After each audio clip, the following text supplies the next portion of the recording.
I don't care who you are. Life is going to knock you down. Listen to me, many of you right now, life's got you up against the rope, and you got to do me a favor. Like, you can't give up. You can't give in. Pain is temporary. Pain is your friend. Pain is going to take you to the next level.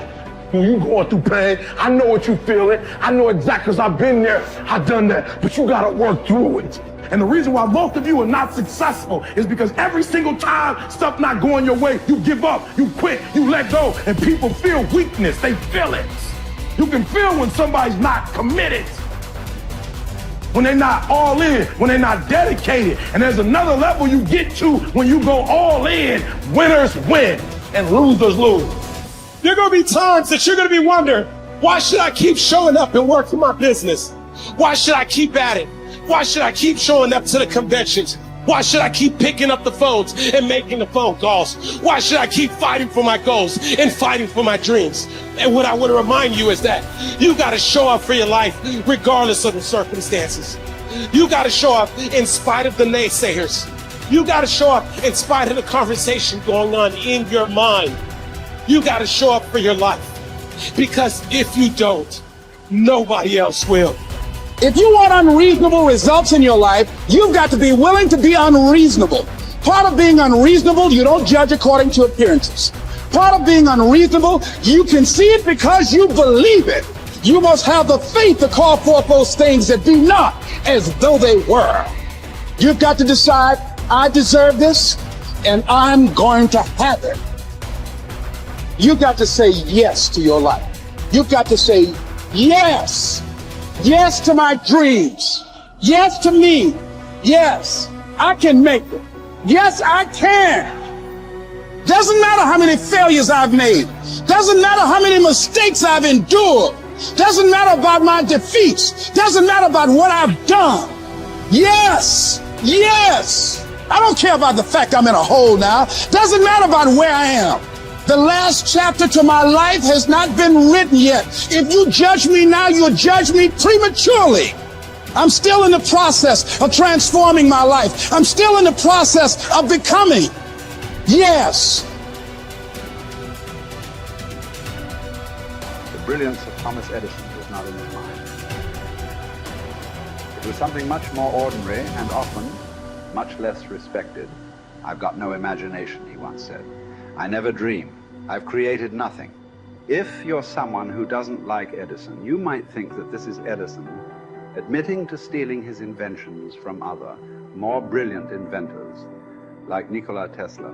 Not quite, but he did readily concede that most of the credit belonged to something other than his brain. The genius hangs around his laboratory day and night, Edison said. If anything happens, he's there to catch it. If he wasn't, it might happen just the same. Only it would never be his. What he's talking about is showing up. The incredible, underrated power of clocking in every day, putting your ass in the seat, and the luck this seems to inevitably produce. Edison lived in his laboratory and never missed a day. Like Gehrig, even when he was sick, when he was tired, or when visited by tragedy or disaster. The modern conveniences we can trace to his lab then owe far more to his body than his brain, to the compounding power of consistency rather than sheer brilliance. It wasn't about inspiration. It was about getting to work, show up and try.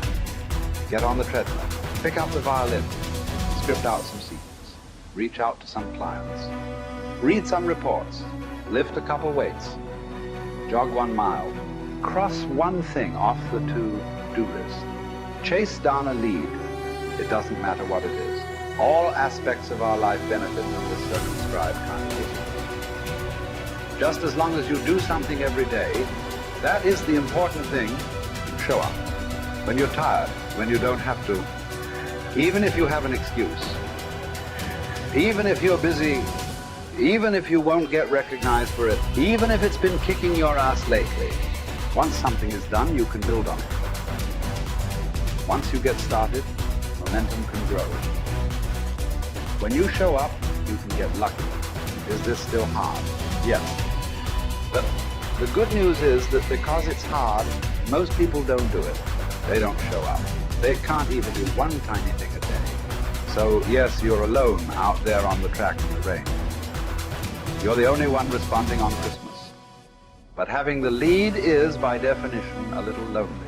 This is also why it's quiet in the morning. You have the opportunities all to yourself. Don't worry about setting any records. Just report for duty. No excuses. And here's the irony. This is also a way to break records. Consistency is a superpower. Day to day, willpower is incredibly rare. Lowell Gettrig was a solid position player and a good hitter. But his success really was rooted in the fact that he didn't miss many days of work. It's quite likely that had he continued at his normal pace and not been stricken with R's, that he would have put up career numbers that surpassed Babe Ruth. Gettrig wasn't just able to show up despite injuries and fatigue. He also had to push through ennui, doubt, and just plain not feeling it. He had slumps like we all do, but he also understood what they meant. As a minor leaguer, he had struggled at the plate and thought about quitting. The Yankees' owner sent down a scout to walk Gehrig through the very basic math of a batting average. A good hitter hits 300, and hitting 350 is terrific. Hitting 400 is almost unheard of. What does that translate to? Missing on 6 tries out of 10. A hitter can also go days, weeks without touching the ball. That's what the scout told him. The most important thing a young ball player can learn is that he can't be good every day. You don't have to always be amazing. You do always have to show up. What matters is sticking around for the next at-bat. The ability to do that, coupled with the ability to endure what John Steinbeck called dogly days while writing Easter Eve. Those days when everything seems out of whack, when you're just not feeling it, when the distractions won't stop, is the first step to greatness. Literally. You cannot be great without the self-discipline to do that. One thing a day adds up. Each day adds up. But the numbers are only interesting if they accumulate in large quantities.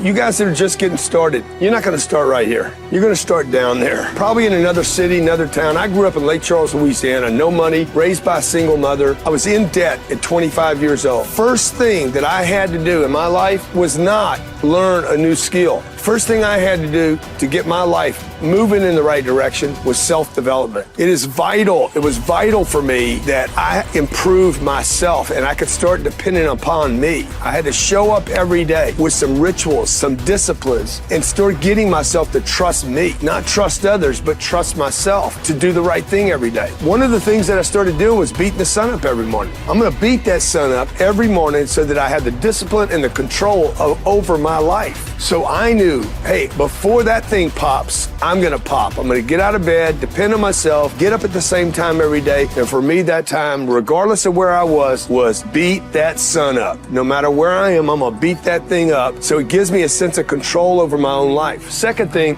I had to start cleaning up my life and my friends and my environment. When I was younger, between 15 and 25, I was doing crazy stuff in my life. Wasting my weekends. I had the saying, weekends are for the weak. I was drinking, fooling around with a bunch of bad things, bad people. At 25 years old, I cleaned it all up. Quit going to those places. Quit hanging out with people that did not have ethics and discipline in their life. I wanted to build something in my life. I wanted to become someone. And to do that, to become someone in the eyes of the world, just beating that sun up every morning gives me the sense of accomplishment, that I did what I said I was going to do, that I woke up when I said I would wake up, and I start building respect for myself, start believing in myself so that I can go out into the world. And maybe today when I go into this meeting that I'm dressed for, they'll believe in me as much as I believe in me, and that'll show up in a contract, a deal, maybe even some money.